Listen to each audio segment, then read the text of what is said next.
Renato, seguindo então, como se aplica essa teoria de interpretação genericamente posta no plano da interpretação constitucional tributária nacional? Nós simplesmente, para responder essa indagação, nós precisamos continuar aquilo que nós temos na aula anterior. Aí nós temos que verificar o que nos diz o princípio de simplificação reinou sobre o universo. Isso quer dizer, o princípio da simplificação proposto por Descartes. As coisas foram totalmente e por princípio isoladas do seu ambiente e do seu observador, privados ambos de toda existência. Então, esse texto já diz o seguinte, isoladas do contexto em que elas ocorriam.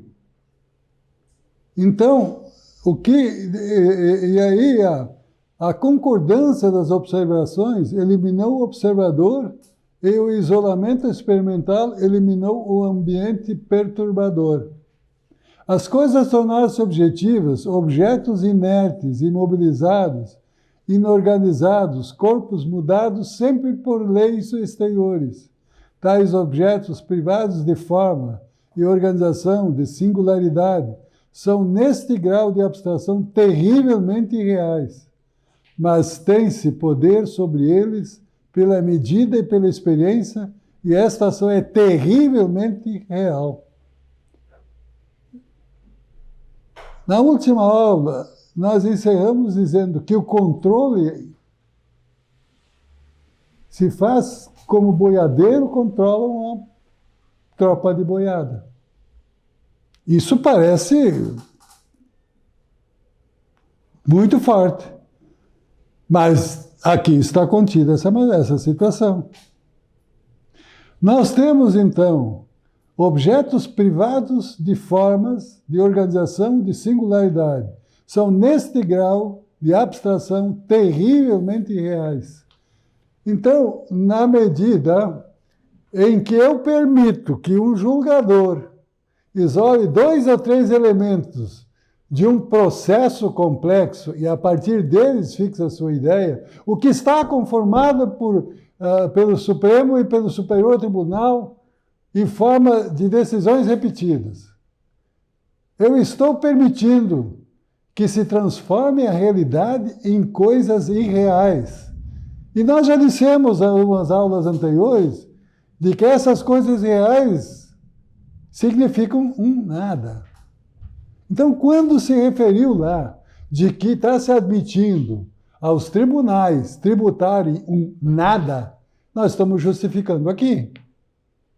Por via de uma situação que foi referida pela doutrina. Então, o ponto de partida da metodologia metafísica, ao contrário da fenomenologia, está fixado num absoluto controlador de conteúdo semântico. Volta-se ao boiadeiro, que é rei da sua boiada.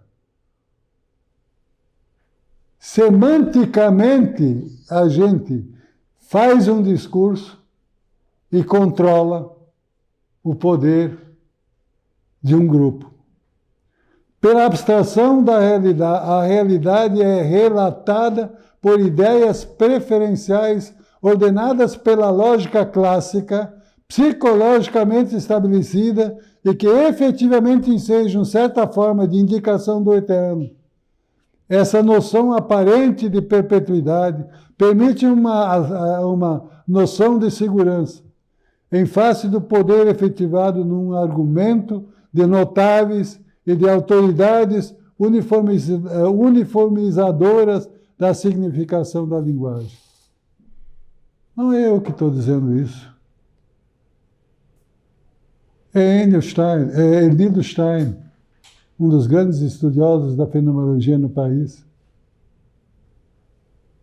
Eu queria voltar um pouco na história.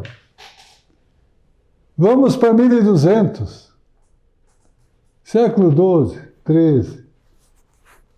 Rockman estava incomodado com aquela, vamos dizer, núcleos de significado dos termos. E automaticamente, por via da sua doutrina, disse: as palavras não têm mais essência, não se referem mais à essência, a alguma coisa. Com isso, ele deixou a linguagem livre para que se possa pôr o discurso que se quer. Ele estava buscando uma maior eficiência na teoria dos púlpitos. Então, no púlpito, podia usar uma palavra que não estava absolutamente vinculada a essência nenhuma. Esvaziou-se a linguagem de conteúdo. O que é isso? É abstração. Permite-se que se diga aquilo que se quer por 2 ou 3 elementos simplificados e a realidade que se dane. E com isso nós estamos enchendo os corredores dos hospitais de gente morrendo. Com isso nós temos as ruas repletas de pessoas que estão ao relento sem que alguém se importe. Aliás, se importam, sim, de fazer com que essas pessoas sejam removidas para as favelas e que não incomodem nos centros culturais. É essa a ideia. Agora, de onde nós tiramos isso? Essa desinfluência, ou essa retirada de influência da realidade da linguagem? Século XIII, Hockman. E isso foi bem aproveitado. E isso está sendo utilizado hoje nos nas nossas teses apresentadas. E aí tu tem diversas situações, aliás, uma situação e diversas justificações. É essa a ideia que temos nessa ponta aqui. O ponto de partida da metodologia metafísica, ao contrário da fenomenologia, está fixado num absoluto. E esse absoluto é feito pela abstração. Essa noção aparente de perpetuidade se busca, então, mas isso aqui sempre foi assim. É claro que foi assim. Porque esse poder absoluto foi transferido dos reis para aqueles que estão controlando o poder nas democracias. Vamos ver o que nos diz aqui Gadamer. Inversamente, isso quer dizer que o conceito geral, já vamos falar de tipo, a que faz referência ao significado da palavra, se enriquece, por sua vez, com a contemplação da coisa que ocorre em cada caso, de maneira que, no final, se produz uma formação nova e mais específica da palavra, mais adequada ao caráter particular da contemplação da coisa. Tão certo como que falar pressupõe o uso de palavras prévias, com um significado geral. Existe um processo continuado de formação de conceitos, através do qual se desenvolve a própria vida dos significados da linguagem. Mas aí se vê a situação que há uma contemplação do particular. Ah, não, é um tipo, mas que tipo? Geral, abstrato? Ou aquele tipo tem que ser inserido na realidade que está sendo tributada? Ah, não, mas eu tenho um conceito cerrado. Não, o conceito não se cerra nos 3 elementos que o julgador escolhe para definir a questão. O conceito é formado pelas unidades, a multiplicidade de unidades que conformam o tipo. E cada elemento tributado é uma unidade desse conceito. E esse enquadramento é que tem que ser feito. Nós temos que ir adiante e vamos ver o que nos diz Rubem Alves. Todo sistema físico é plenamente um ser no tempo que o tempo destrói. Ele nasce de interações, ele tem uma história, os acontecimentos internos e externos que perturbam ou se transformam. Ele morre na desintegração. É evidente que quando a vida tomar forma, que nascimento e morte terão um sentido forte. O tempo sistêmico não é apenas o que vai do nascimento à dispersão, é também o da evolução, o que foi evoluído no universo, o que desenvolve, prolifera e complexifica é a organização. O que quer dizer isso aqui? É a organização sistemática que se estabeleceu como um núcleo paradigmático. Sim, mas isso evolui no tempo? Claro que evolui. Mas aquele núcleo é permanente. Voltamos às cavernas. Lá da Europa. As pessoas, o gado que pastava naquelas pastagens há 6.000 anos atrás é igual hoje. Por quê? Porque existe um núcleo de conformação de cada elemento que se renova e que hoje eu posso apontar o dedo, está ali, e eu sei que daqui a 500 anos aquele sistema organizacional e morfológico dos animais vai ser o mesmo. Então, todo o sistema físico é verdadeiramente um ser no tempo que o tempo destrói, mas não destrói o sistema. Será que esta frase não é suficiente para se dizer que a insegurança jurídica que nós temos no país e que é causada exatamente pela transformação de ideias e não manutenção de ideias sobre pressupostos de incidência tributária e que nos traria uma segurança, não estão sendo observados? Será que se nós tivermos um paradigma sistematicamente composto, nós não vamos estar livres dessas enormes filas de processos que estão sendo julgados? E aí o tribunal diz, olha, hoje nós julgamos 800 processos. A pergunta é, julgaram? Ou passaram por um canal, como se faz na indústria, fazendo produtos iguais, só controlando aqui e ali para ver se não tem uma deformidade que pode aparecer muito? Se a gente tivesse paradigmas, não haveria esse problema. Então, assim, o modelo aristotélico, formal substância, e o modelo cartesiano, objetos simplificáveis e decomponíveis, ambos subjacentes à nossa concepção dos objetos, não constituem princípios de inteligibilidade de sistema.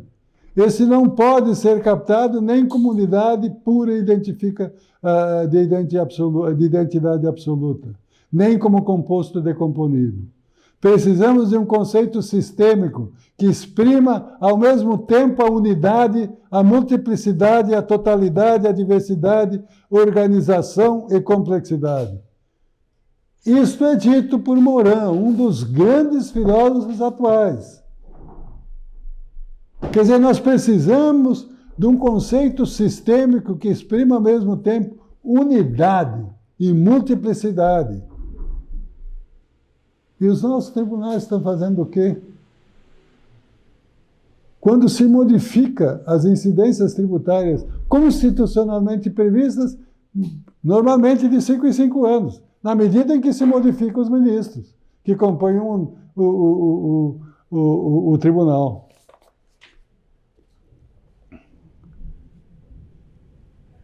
Aí nós voltamos a um tema que é trazido aqui por...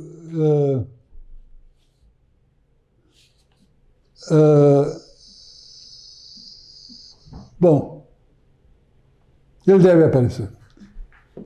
A teoria dos sistemas, apesar de ser considerado de maneira simples, holística, o próprio conceito de sistema encontrou seguidamente a ideia de antagonismo. A teoria dos sistemas abertos não tem dificuldades fundamentais para inserir harmonia e conflito na própria ideia do sistema. Bettelheim chega a proclamar, de maneira heraclidiana, que toda a totalidade está baseada na competição entre seus elementos e pressupõe a luta entre suas partes. Assim, a ideia de sistema não é apenas harmônica, funcionalidade, síntese superior. Ela traz em si a necessidade, a dissonância, a oposição, o antagonismo. Então, formulemos então um princípio. Não há organização sem anti-organização. Digamos reciprocamente, a anti-organização é ao mesmo tempo necessária à organização. Para a organização fixa, para a organização fixa, a anti-organização é virtual, latente. Para a organização ativa, a anti-organização torna-se ativa. O que quer dizer isso? Ah, não, eu tenho um sistema simplificado, cartesianamente posto, e ele é eterno. Organizado, tranquilo. Só que isso não funciona. Eu tenho que interpretar toda a questão a partir daqueles três planos. Criptográfico, contextual e pragmático, para que a gente consiga estabelecer. Ah, mas nós não estamos em situações iguais, mas o núcleo que rege o sistema é que conforma esta organização dentro de uma aparente antinomia desorganizadora. Não existe sistema simples e absolutamente organizado. Os elementos se contrapõem. E é o que nós vemos naquela questão da coisa julgada. De um lado, o direito. No momento se perdeu o direito, se estabeleceu outro. É essa organização que tem que ser estabelecida através de contextos e de pragmaticidade.